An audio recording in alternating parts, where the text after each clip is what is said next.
สบายดีพ่อแม่พี่น้องเมื่อจุกุจุกคนมาวันนี้จะมีสิพามาเที่ยวอ่างน้ำหุ่มเมืองเฟืองมาเบิ่ง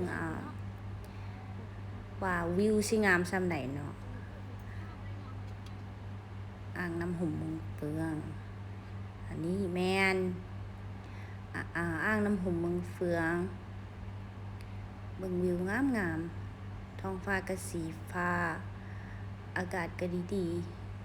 น้ำก็สีฟ้าเนาะภูผาอันนี้แบบว่าเป็นเฮือนเพให้นั่งกินข้าวนะวิวงามหลาย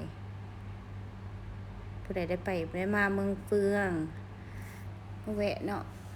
มาแวะพักผ่อนหรือว่ามาถ่ายรูปมากินข้าวก็ได้หรือว่าผู้ใดอยากค้างคืนคือจะก็มีห้องให้พักเนาะงามหลายพามาเที่ยวเมืองเฟืองแดนงาม Look at the view. You see the view is so beautiful. Wow, look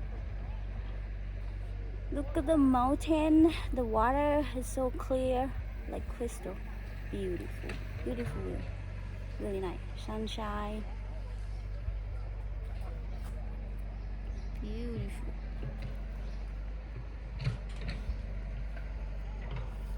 Look. This is the พามาหลอดเที่ยว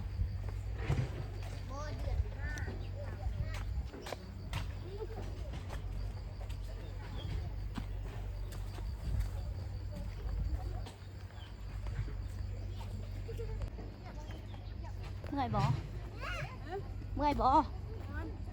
ฮ้อนหรอบ่เย็นบ่ก็เย็นแต่ว่าบ่เย็นวะเย็นอยู่นี่ย่างไปตักแดดนั่น โอ้โหตักแดดไปถ่ายละ ถ่ายแล้วเลยดิดิสิไปซอเข้าห้องน้ำ โอ้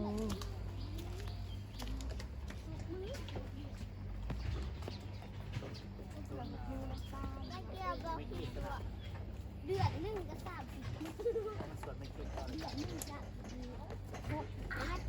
เดือนเหรอ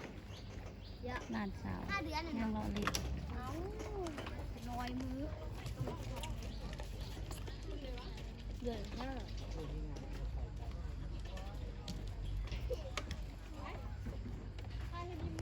เดือนหนึ่ง30 มื้ออีกเดือนหนึ่งก็ชักบุมาก เที่ยว กาฟลอยมากนี่ขึ้นกาให้บุมากมีกระสาล่าอยู่เนี่ย อันงามบ่ เอาไปจับตุ้ยผมไปจับ พนักงาน ก่อนสิกลับบ้านเนาะเราก็มาเบิ่งภูเก่าภูนางอยู่เมืองเฟืองภูที่มี2ภูเคียงกัน แบบบ่มีภูอื่นเลยแบบว่าสไตล์เมืองเฟืองเลยเนาะแล้วก่อนจะกลับบ้านเขาก็มาแวะกินเฝอซะก่อนกินเฝออยู่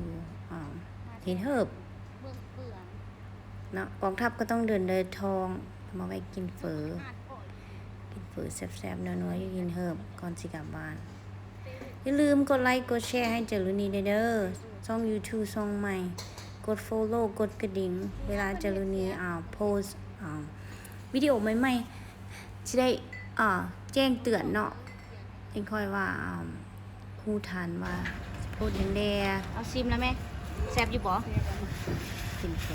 กินทำเลยกินแบบมันจะแซ่บเด้โอ้ยมันเหิบมอนบ่อาแดดอิ่มมั้ยแซ่บอร่อยมากเป็นแต่แซ่บมากกินเป็นแต่แซ่บนะแซ่บหลายที่มันนะครับแซ่บหลาย